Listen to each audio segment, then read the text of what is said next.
Next question number 31, P is the LCM of this, मतलब इनका LCM कौन है P। Q is the LCM of this, मतलब इनका एलसीएम कौन सा है Q, ठीक है। L is the LCM of P और Q, L क्या है अपना, L P और Q का एलसीएम है, तो इन सब का एलसीएम P, इन सब का एलसीएम Q, और जो L है वो P और Q का एलसीएम है, ठीक है। पजल मत होना, ध्यान से पढ़ना। तो बताइए L क्या है, तो इसका मतलब L क्या है, L तो भाई P और Q का एलसीएम है, तो पहले P और Q निकालना पड़ेगा। तो P और Q निकालो। देखो जब मैं P निकालूंगा, P मतलब इनका एलसीएम, तो देखिए ज़रा कैसे निकालेंगे, 4 दूनी 8, 8 तो इसी में आ रहा है ना। 8 के फैक्टर कौन से होते हैं, 2 और 4 होते हैं, तो इनको लेना बेकार है, ठीक है।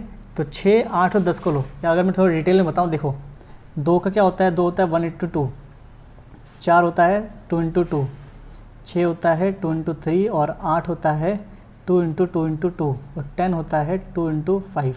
ओके, तो मैं यहाँ पे क्या देख रहा हूँ कि ये जो 2 है, हम तो 2 मैक्सिमम टाइम लेते हैं ना। देखो यहाँ पे 2 बार, यहाँ पे 1 बार, यहाँ पे 3 बार, तो हम तो 3 बार वार लेंगे, तो इनकी क्या ही ज़रूरत, इसलिए मैंने 2 और 4 को काट दिया।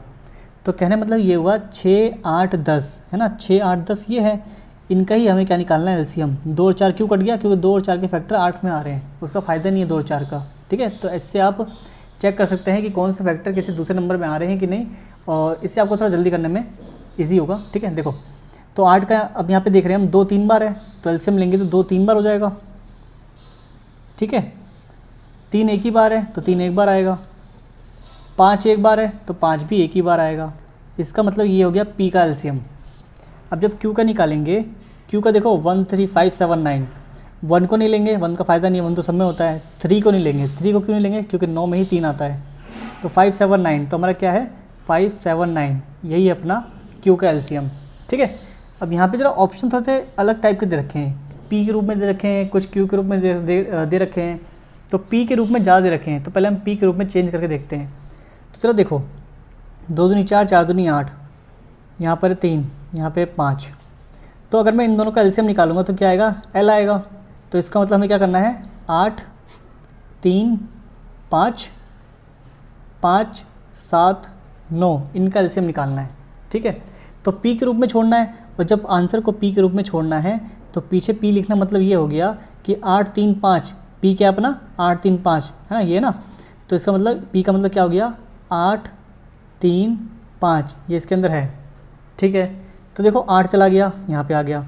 अब एक बात बताओ, एलसीएम में होता है कि हम मैक्सिमम टाइम को लेते हैं, तो यहाँ पर 3 एक बार है, और 9 की जगह पे 9 को क्या लेते हैं हम, 3 गुणा 3, नहीं समझना। तो इसका मतलब थोड़ा यहाँ करता हूँ, देखो हमारे पास है 8 3 5 और 5 7 9 है ना, 9 को मैं क्या लिख रहा हूँ 3 गुणा 3।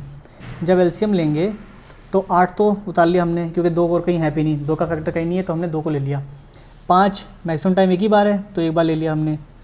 3 मैक्सिमम टाइम 2 बार है, तो हमने 2 बार 3 को ले लिया। ओके, तो यहाँ पे ज़रा देखो 7 बचा हुआ है, 7 भी ले लिया। तो मुझे यहाँ पे P के रूप में आंसर लाना है ना, क्योंकि P यहाँ पे ज़्यादा बार है।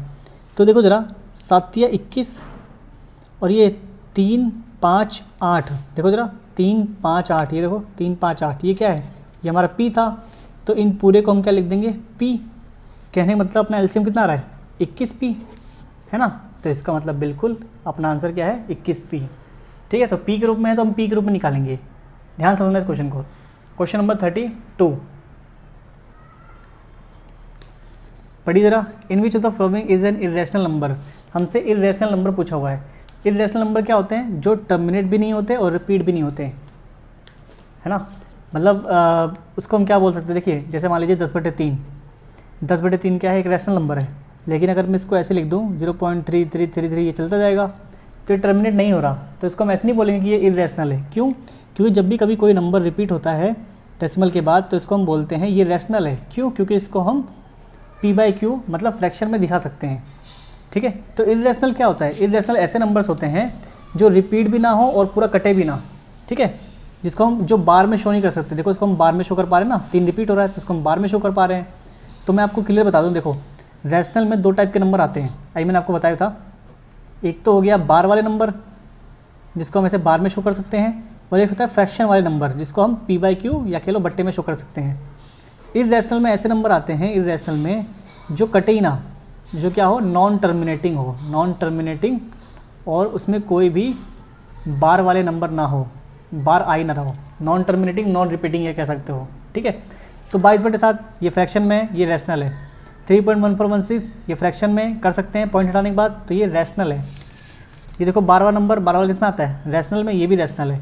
और ये देखो ये नंबर कहीं पे रिपीट नहीं हो रहा, 14, 144, 1444 कोई रिपीट नहीं हो रहा और टर्मिनेट भी नहीं हो रहा, ना ये बार में है ना ये टर्मिनेटेड में है। इसका मतलब ये क्या है अपना, ये एक इरेशनल है। तो ऑप्शन नंबर डी, ठीक है। बेसिक चीज़ें हैं, गलती मत कर देना कहीं आप कुछ और लगा के आ जाओ, ठीक है। ऑप्शन में जैसे मान लीजिए ये दे दिया जाए 0.333 डॉट डॉट डॉट, यहाँ पे मान लो ये लिख दिया जाए, तो कहीं आप इसको टिक करके आ जाओ, नहीं, ठीक है, ध्यान देना। 33 में क्या बोला हुआ है कि ये जो हमारा डेसिमल, ये हमारा जो फ्रैक्शन है, इसको हमें क्या करना है, इस फॉर्म में शो कर रखा है, इसको हमें इस फॉर्म में शो कर रखा है, ठीक है। तो और क्या बोला है यहाँ पे, m+n की वैल्यू निकालो। तो सिंपली हमें क्या करना है, देखो ऊपर 17 है तो 51 बन गया 17, ध्यान समझो, देखो 51 बन गया 17, कैसे बना होगा ये, जब इसको 3 से डिवाइड किया होगा। तो इसका मतलब पहले इसको 3 से काटो, 3 से काटूंगा 17 आ जाएगा, 3 से काटूंगा 500 आ जाएगा।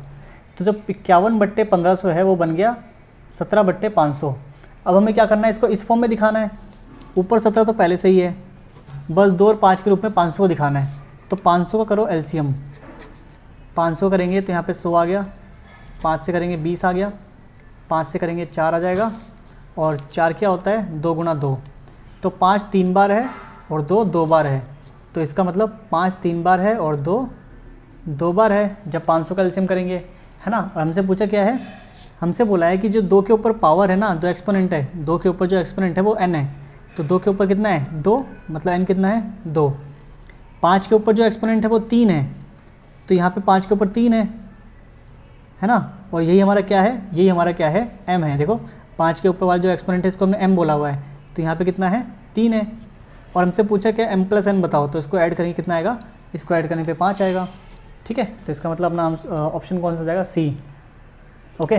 तो सिंपल है, पहले आपको जिस फॉर्म में बोला हुआ है इस फॉर्म में ले आइए। नोमिनेटर 17 है तो उसको ज़रा काटो और 17 लाओ, फिर डिनोमिनेटर कितना बन गया, डिनोमिनेटर 500 बन गया, तो 500 का फैक्टर कर दो, वो 2 × 5 में ही आएगा। उसके बाद n+m को ऐड करना है, तो ऊपर के एक्सपोनेंट को ऐड कर दो, यही हमारे क्या है, n+m है, ठीक है। क्वेश्चन नंबर 34, इसमें हमें ये वैल्यूज़ दे रखी है और यहाँ पे n क्या है, एक पॉजिटिव ऑड इंटीजर है। पॉजिटिव ऑड इंटीजर्स क्या होते हैं, देखो पहली बात तो नंबर लाइंस पे जितने भी नंबर्स आते हैं वो सब क्या होते हैं, इंटीजर्स होते हैं।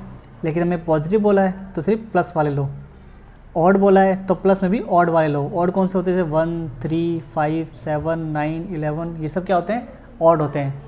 तो पॉजिटिव ऑड इंटीजर्स का मतलब 1 3 5 7 9 11 13, ये सब क्या है, हमारे पॉजिटिव ऑड इंटीजर्स हैं, ओके। तो यहाँ हमसे बोला हुआ है कि n क्या है, पॉजिटिव ऑड इंटीजर्स है, और बताइए इसकी वैल्यू क्या होगी।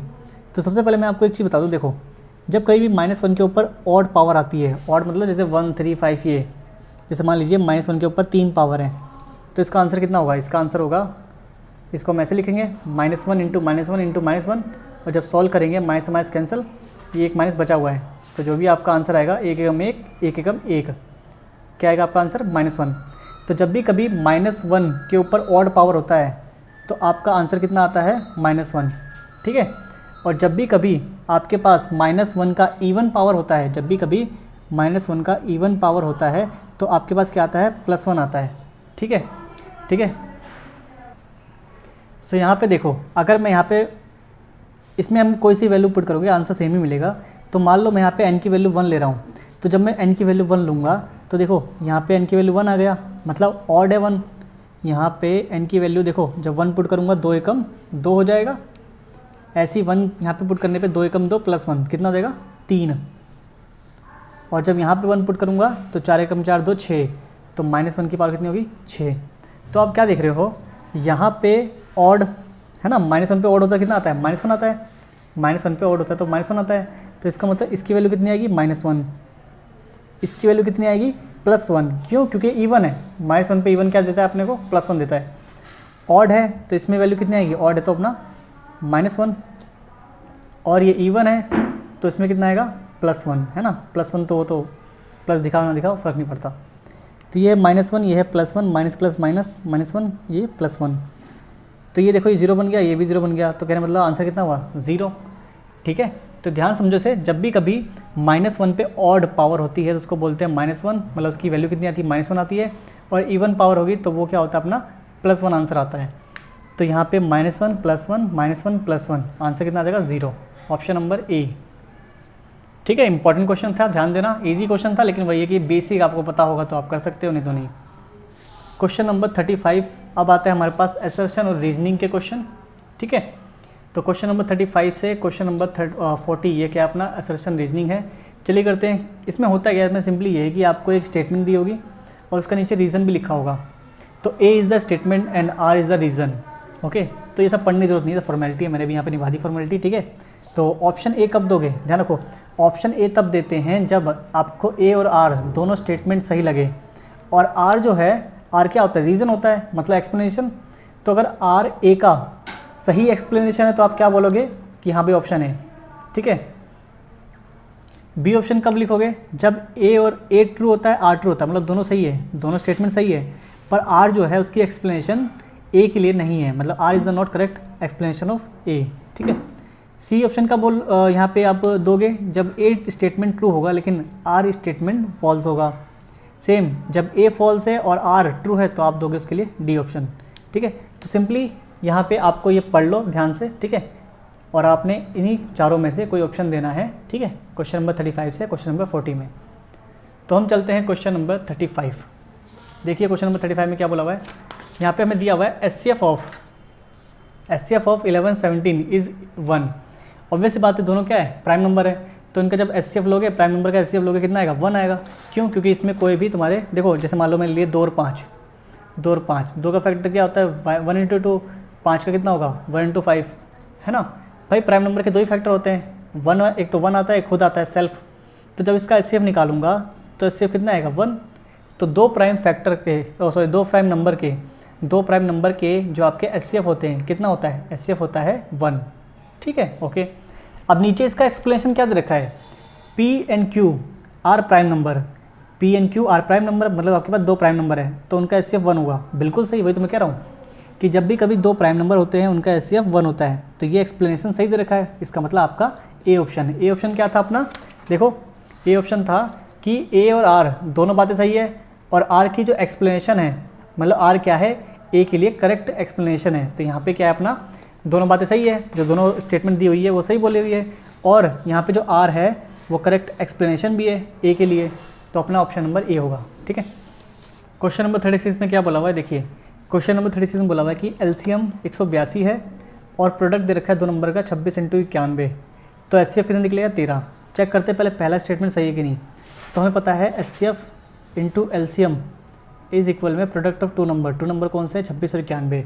ठीक है, तो HCF हमें नहीं पता, HCF 13 आना चाहिए। अगर ये स्टेटमेंट सही है तो HCF 13 आना चाहिए। ठीक है, LCM कितना है 182, 2 नंबर्स कितने हैं 26 91। चेक करो तो हमारा HCF 13 आ रहा है कि नहीं।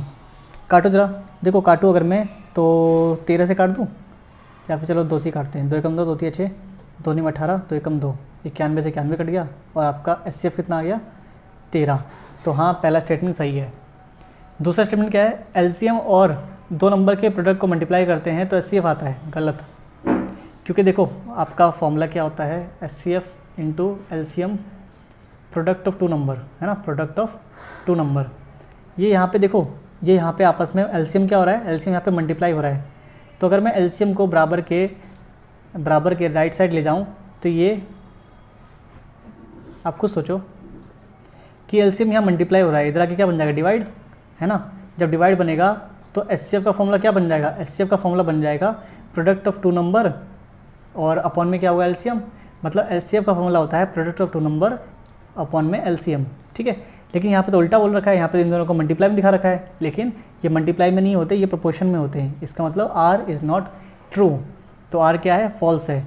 तो यहाँ पे आप कौन सा चूज़ करोगे ऑप्शन, देखो A तो ट्रू है, R फॉल्स है। ये देखो पहला ऑप्शन क्यों नहीं होगा, पहले ऑप्शन में R ट्रू है। दूसरा ऑप्शन क्यों नहीं होगा, दूसरे ऑप्शन में भी R ट्रू है। D ऑप्शन क्यों नहीं होगा, क्योंकि R ट्रू है, लेकिन अपना क्या है R तो फॉल्स आ रहा है ना। तो C एक ऐसा ऑप्शन है जिसमें R फॉल्स है, तो आपका ऑप्शन होगा C। ठीक है, तो इसका मतलब आपका आंसर क्या हुआ, आपका आंसर हुआ C। ओके, अब चलिए आगे चलते हैं। 37 में क्या बोला हुआ है, √2 इज़ ए इरेशनल नंबर। सबको पता है √2 क्या होता है, इरेशनल नंबर होता है। ठीक है, if p is a prime then root p is an irrational number. सही बोल रहा है, ये मैंने आपको थोड़ी देर पहले बताया था। क्या बताया था कि जब भी कभी भी, ये समझ लो, जब भी कभी भी प्राइम नंबर होता है, ठीक है, कोई सा प्राइम नंबर हो, जैसे देखिए प्राइम नंबर कौन कौन से होते हैं, 2, 5, 7, 11, ऐसे कई सारे होते हैं। अगर मैं प्राइम नंबर के ऊपर रूट लगा दूँ तो ये क्या बन जाता है, इनकी वैल्यू इरेशनल बन जाता है। तो रूट 2 इरेशनल है, पहला स्टेटमेंट सही है। यहाँ पे क्या बोला है कि अगर कोई प्राइम नंबर है, उस प्राइम नंबर का रूट करने पे वो इरेशनल आता है, तो यही मैंने आपको बताया। इसका मतलब ये भी स्टेटमेंट क्या है, सही है, और इसके बारे में ही है, इसको एक्सप्लेन कर रहा है। तो आपका ऑप्शन क्या होगा, ए ऑप्शन, मतलब कि ए और आर दोनों ट्रू है, और आर क्या है, ए के लिए करेक्ट एक्सप्लेनेशन है। चलिए क्वेश्चन नंबर 38 में क्या बोला हुआ है, यहाँ पे 123 को डिवाइड करा जा रहा है 650 से, और हमसे पूछा जा रहा है कि क्या ये टर्मिनेटिंग है कि नहीं, है ना। मतलब ये हमें दिया हुआ है कि ये टर्मिनेट है। चेक करते हैं पहला स्टेटमेंट कि क्या ये टर्मिनेट है कि नहीं। तो चलिए देखते हैं। देखो हमें पता है कि जब भी कभी कोई प्रोपोर्शन टर्मिनेट होता है तो वो या तो 2 की फॉर्म में होगा, या तो 5 की फॉर्म में, या तो फिर 2 और 5 दोनों की फॉर्म में होगा। तो यहाँ पे लिखा हुआ है 123/650। तो 650 को देखो जरा, डिनोमिनेटर को देखो वो किस फॉर्म में है। 5 से करूँगा, 5 एकम 5, 5 3 15, 0 0। 5 से करने पे 5 दूनी 10, 5 6 30। 2 से करूँगा तो यहाँ पे आ जाएगा 13।